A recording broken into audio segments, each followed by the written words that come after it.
రేపు AP Genco Transco discom exam ఎవరైతే రాయబోతున్నారో ముఖ్యంగా ఈసీఈ అంటే ఎలక్ట్రానిక్స్ టెలికాం వాళ్ళు ఉన్నారు కదా, వాళ్ళకు ఒక important information and important suggestion చెప్పాలని చెప్పేసి వీడియో చేశాను. చాలా మంది కామెంట్ పెడతా ఉన్నారు.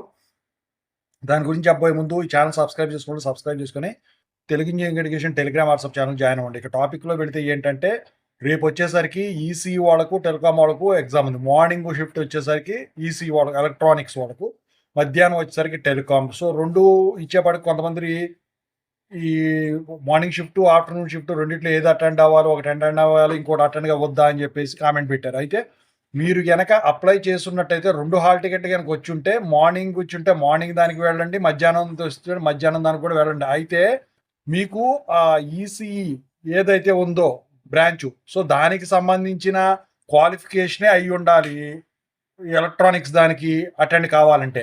అలాగే టెలికాం అనుకోండి, టెలికాంకి సంబంధించిన క్వాలిఫికేషన్ కనుక ఇచ్చుంటే, అంటే నోటిఫికేషన్లో నేను చూడలేదు పర్టికులర్గా, సో ఎలక్ట్రానిక్స్ టెలికాము విడివిడిగా కనుక ఉన్నట్టయితే మీరు ఖచ్చితంగా అయితే మీ క్వాలిఫికేషన్ ఏదైతే సంబంధించిందో అది అటెండ్ అయినా సరిపోతుంది.